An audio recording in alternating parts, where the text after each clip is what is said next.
Hello student, welcome to BSL study point. तो student, आज के इस वीडियो में आप सभी को बताने वाला हूं कि सिद्ध कीजिए कि √5 एक अपरिमेय संख्या है।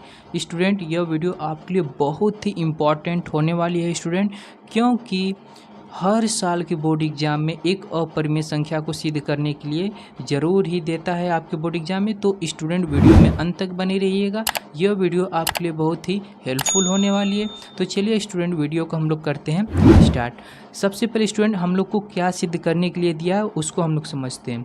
हम लोग को सिद्ध करने के लिए दिया है कि सिद्ध कीजिए कि √5 एक अपरिमेय संख्या है, यानी कि हमें सिद्ध करना है कि √5 एक अपरिमेय संख्या है।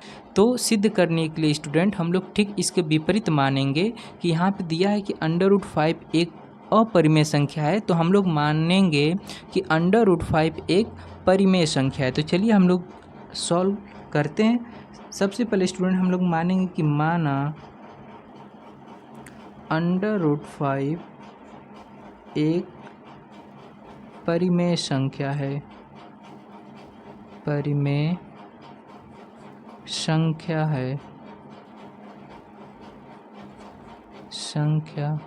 है, अब स्टूडेंट आप सभी लोग बताइए कि परिमेय संख्या क्या होती है। चलिए मैं आप सभी को बताता हूँ।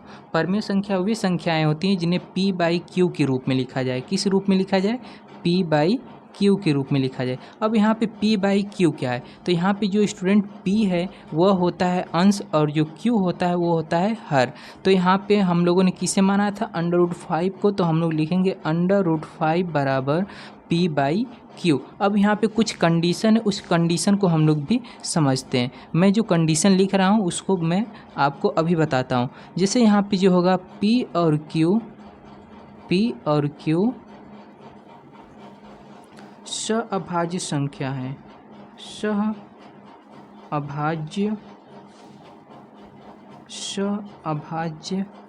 संख्या है।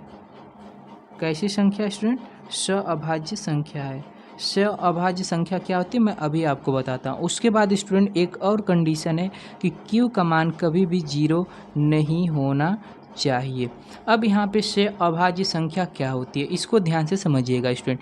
सहअभाज्य संख्या वे संख्याएं होती हैं जिनका उभयनिष्ठ गुणनखंड केवल एक हो। कैसा गुणनखंड हो स्टूडेंट? उनका उभयनिष्ठ गुणनखंड केवल एक हो। अब एक का क्या मतलब स्टूडेंट? जैसे मैं कोई संख्या लेता हूँ स्टूडेंट, अभी मैं आपको बताता हूँ कि जैसे कोई एक हम लोग संख्या लेते हैं, जैसे 3/5 मैंने ले लिया। इधर देख लीजिए थोड़ा सा, जैसे मैंने कोई संख्या 3/5 ले लिया। अब बताइए क्या ये 3 किसी से कटेगी? ऐसी संख्या से काटिए कि ऊपर का भी मान कट जाए, नीचे का भी कट जाए। अगर हम लोग 3 से काटते हैं तो केवल ऊपर 3 ही कटेगा, 5 तो कटेगा नहीं। अगर हम लोग 5 से काटते हैं तो केवल 5 कटेगा, 3 कटेगा नहीं। तो एक क्या है, इन दोनों का उभयनिष्ठ गुणनखंड कितना होगा? 1। यानी कि जो 3 और 5 है दोनों संख्या केवल 1 से कटेगी। अगर हम इसे हम लोग काटें तो 1 3 3 और 1 5 5, ये दोनों किससे कटेंगी? केवल 1 से कटेंगी। तो वही होता है सहअभाज्य संख्या। सहअभाज्य संख्या वे संख्याएं होती है जिनका उभयनिष्ठ गुणनखंड 1 हो, यानी केवल वो 1 से कटे, 1 के अतिरिक्त और कोई भी संख्या से नहीं कटनी चाहिए। अगर यहीं पे मैं स्टूडेंट 2/4 ले लेता हूँ तो यहाँ पे देखिए जो 2 है, 2 एकम 2 और 2 दूना के 4, यानी कि ये जो 2 है वो किससे कट, 2 और 2/4 किससे कट गया? 2 से भी कट गया और 1 से भी कटेगा। तो यहाँ पे देखिए 1 के अतिरिक्त 2 भी इसका गुणनखंड हुआ कि नहीं हुआ? तो यानी कि यह क्या है? यह सहअभाज्य संख्या नहीं है। 2/4 सहअभाज्य संख्या नहीं है। वहीं पे 3/5 सहअभाज्य संख्या है। तो स्टूडेंट मैं आशा करता हूँ आपको समझ में आ गया इतना। उसके बाद Q का मान कभी भी 0 नहीं होना चाहिए, यानी ये जो हर है इसका मान कभी भी 0 नहीं होना चाहिए। इतना स्टूडेंट आपको समझ में आ गया। तो आगे का स्टेप चलिए देखिए। उसके बाद स्टूडेंट हम लोग दोनों पक्षों का वर्ग करेंगे। तो दोनों पक्षों का वर्ग करने पर, क्या करने पर स्टूडेंट? वर्ग करने पर, यानी दोनों पक्षों का हम लोग क्या करते हैं? वर्ग करते हैं। तो चलिए इधर √5 का हम लोग वर्ग करते हैं। उसके बाद स्टूडेंट इधर P/Q का वर्ग करते हैं। तो यहाँ पे √5 का वर्ग हम लोग करेंगे तो √5 से √5 हट जाएगा। देखिए कैसे, यहाँ पर ध्यान समझिए। यहाँ पे √5 गुणे √5। अब यहाँ पे स्टूडेंट जब भी आपस में दो समान संख्याओं का गुणा होता है जो कि अंडर रूट में हो, तो अंडर रूट से अंडर रूट हट जाता है और वह समान संख्या ही केवल बचती है।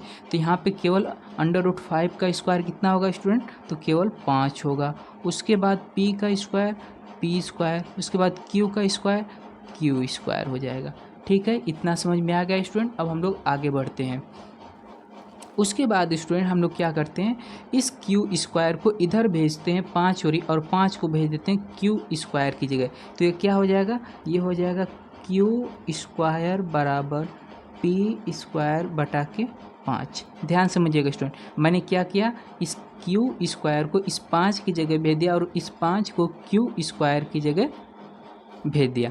मैंने इन दोनों को ट्रांसफ़र किया है आपस में। तो देखिए यहाँ पे क्यू स्क्वायर बराबर पी स्क्वायर बटा के 5। इसको स्टूडेंट हम लोग समीकरण नंबर 1 मान लेते हैं। क्या मान लेते हैं, समीकरण नंबर 1। तो मैंने इसको समीकरण नंबर 1 मान लिया। अब यहाँ पर आप लोग मुझे एक बात बताइए कि ये जो 5 है ये पी स्क्वायर को विभाजित करेगा कि नहीं करेगा, क्योंकि ये भागा में तो ये ज़रूर इसको काटेगा। तो क्या है कि ये जो 5 है यह क्या है, पी स्क्वायर को विभाजित कर रहा है। तो यही शब्द हम लोग यहाँ पे लिखेंगे स्टूडेंट कि जो पी स्क्वायर है वो 5 से विभाजित है। किससे विभाजित है, 5 से विभाजित है, 5 से विभाजित है। स्टूडेंट जैसा मैं लिख रहा हूँ वैसे ही आप सभी को अपने बोर्ड एग्जाम में भी आएगा, तो ऐसे ही लिखना पड़ेगा। उसके बाद बताइए स्टूडेंट, जब यह जो 5 है पी स्क्वायर को विभाजित कर सकता है, तो क्या यह 5 पी को विभाजित नहीं करेगा, क्यों नहीं करेगा, तो हम लोग लिखेंगे इसलिए 5 पी को भी विभाजित करेगा, विभाजित करेगा। जब 5 पी स्क्वायर को विभाजित कर सकता है स्टूडेंट, तो यही 5 पी को भी विभाजित करेगा। अब यहाँ पे स्टूडेंट हम लोग क्या करते हैं, यहाँ पे एक संख्या हम लोग मानते हैं, यानी कि यहाँ पे स्टूडेंट हम लोग क्या मानते हैं कि p बराबर 5c मानते हैं। कितना मानते हैं, 5c मानते हैं। अब यहाँ पे 5c क्यों मान रहे हैं स्टूडेंट, आपको मैं अभी बता देता हूँ। क्योंकि स्टूडेंट हम लोग अंडर रूट 5 को सिद्ध कर रहे हैं, तो इसलिए हम लोगों ने 5 माना है। और जो c है यहाँ पे कोई भी पूर्णांक संख्या हो सकती है। तो मैं यहाँ पे लिख देता हूँ c बराबर पूर्णांक संख्या, यानी कोई भी पूर्णांक संख्या हो सकती है। c बराबर पूर्णांक संख्या। ठीक है स्टूडेंट, ये वाला आपको समझ में आया कि नहीं आया, नहीं आया तो थोड़ा सा इधर बगल में देखिए, मैं आपको बताता हूँ। जैसा कि मैंने आपको बोला कि जो 5 है, ये जो 5 है इस पी स्क्वायर को विभाजित करेगा। जैसे मान लीजिए किसी का वर्ग ले लीजिए, जैसे मैं ले लेता हूँ किसी का वर्ग, जैसा कि मान लीजिए कि मैं ले लेता हूँ 15 का स्क्वायर। तो 15 का स्क्वायर स्टूडेंट कितना होता है, तो 15 का स्क्वायर 225 होता है। कितना होता है, 225 होता है। तो ये जो 5 है ये 225 को विभाजित करेगा। देखिए 5 चौकों को 20, 5 पचे 25, 45 बार में विभाजित किया कि नहीं किया। तो ये जो 5 है इस 15 को भी विभाजित कर सकता है, 5 3 15 किया ना। तो यही होता है, यही लिखा है मैंने स्टूडेंट यहाँ पे कि पी स्क्वायर 5 से विभाजित है, यानी जो पी स्क्वायर है 5 से कट रहा है तो 5 पी को भी विभाजित करेगा, यानी कि फिर 5 पी को भी काट सकता है। तो चलिए उसके बाद आगे मैंने स्टूडेंट पी बराबर 5c माना है, जो जहाँ पे c क्या है, एक पूर्णांक संख्या है। अब आगे बढ़ते हैं। अब हम लोग क्या करते हैं, इस p का मान स्टूडेंट हम लोग समीकरण नंबर 1 में रखते हैं। तो p का मान आगे लिखेंगे, p का मान समीकरण 1 में रखने पर हम लोग p का मान समीकरण नंबर 1 में रखते हैं। तो यहाँ पे क्या है, क्यू स्क्वायर है। अब यहाँ पे p की जगह स्टूडेंट हम लोग क्या रखेंगे, 5c, यानी कि 5c का स्क्वायर अब बटा के 5। ठीक है स्टूडेंट, तो यहाँ पे आगे हल करेंगे तो हो जाएगा क्यू स्क्वायर बराबर 5 का स्क्वायर कितना होता है, 25 उसके बाद स्टूडेंट सी का स्क्वायर सी स्क्वायर हो जाएगा, नीचे 5।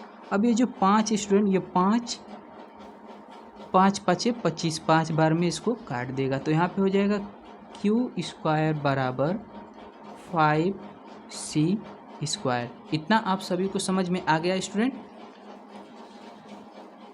समझ में आया स्टूडेंट इतना? अब हम लोग आगे देखते हैं। ठीक है स्टूडेंट, अब यहाँ पर हम लोग क्या करते हैं, 5 को इधर ट्रांसफ़र करते तो हो जाएगा सी स्क्वायर बराबर क्यू स्क्वायर बटा के 5।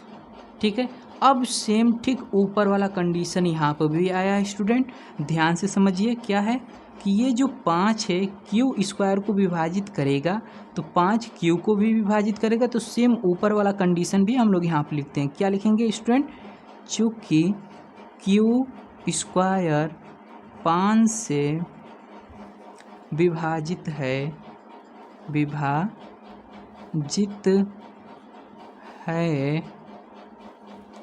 तो इसीलिए 5 क्यू को विभाजित करेगा, इसलिए 5 क्यू को विभाजित करेगा। बहुत ही छोटा छोटा चीज़ें आपको ये लिखना पड़ेगा स्टूडेंट, तभी स्टूडेंट आप लोगों का सवाल सही होगा। उसके बाद हम लोग आगे बढ़ते हैं स्टूडेंट। अब समझ लीजिए कि आपका सवाल सिद्ध हो चुका है, केवल आपको लिखना है। अब ध्यान समझिएगा स्टूडेंट, मैंने क्या बोला, ठीक है, कि √5 एक अपरिमेय संख्या थी, लेकिन हम लोगों ने √5 को एक परिमेय संख्या माना। तो हम लोगों ने देखा कि हम लोगों ने जो √5 को परिमेय संख्या माना, तो हम लोगों का जो परिकल्पना थी उसका क्या हुआ, विरोधाभास हुआ है। तो मैं आपको लिख कर बताता हूँ, उसके बाद मैं आपको बताता हूँ, पहले लिख लेता हूँ। अतः क्या हुआ स्टूडेंट, अतः जो 5 है वह P और Q दोनों का उभयनिष्ठ है। 5 जो है वो P और Q दोनों का उभयनिष्ठ है, पर यह विरोधाभास है,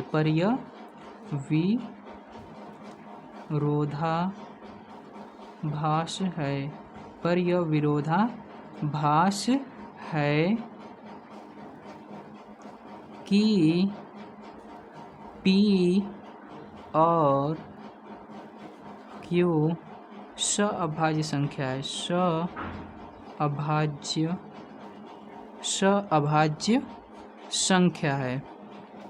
सअभाज्य संख्या है।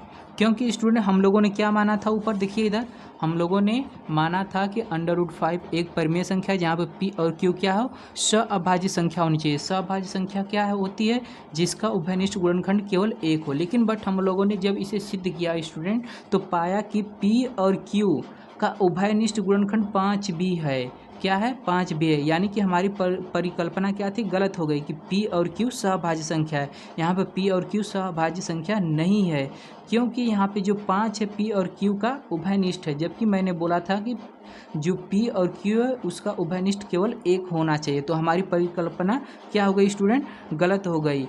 तो सहभाज्य संख्या है, अतः हमारी परिकल्पना गलत है, परिकल्पना गलत है। ये आप सभी को लिखना पड़ेगा स्टूडेंट। अतः √5 एक अपरिमेय संख्या है, अपरिमेय संख्या है। ठीक है स्टूडेंट, इतना आपको लिखना पड़ेगा, ये इतना आपको लिखना पड़ेगा स्टूडेंट, तभी आपको जाके पूरे फुल मार्क्स मिलेंगे। तो स्टूडेंट देख लीजिए कैसे सिद्ध किया गया है, एक बार आप सभी लोग ठीक है स्टूडेंट, बढ़िया से इसे आप लोग नोट कर लीजिएगा और उतार भी लीजिएगा स्टूडेंट। तो स्टूडेंट आई होप, मैं आशा करता हूँ कि आपको वीडियो अच्छे से समझ में आई होगी। अगर स्टूडेंट वीडियो अच्छी लगी तो वीडियो को लाइक कर दीजिएगा और चैनल पर नए हैं तो चैनल को सब्सक्राइब भी कर लीजिएगा। अब मिलते हैं नेक्स्ट वीडियो में, तब तक के लिए जय हिंद।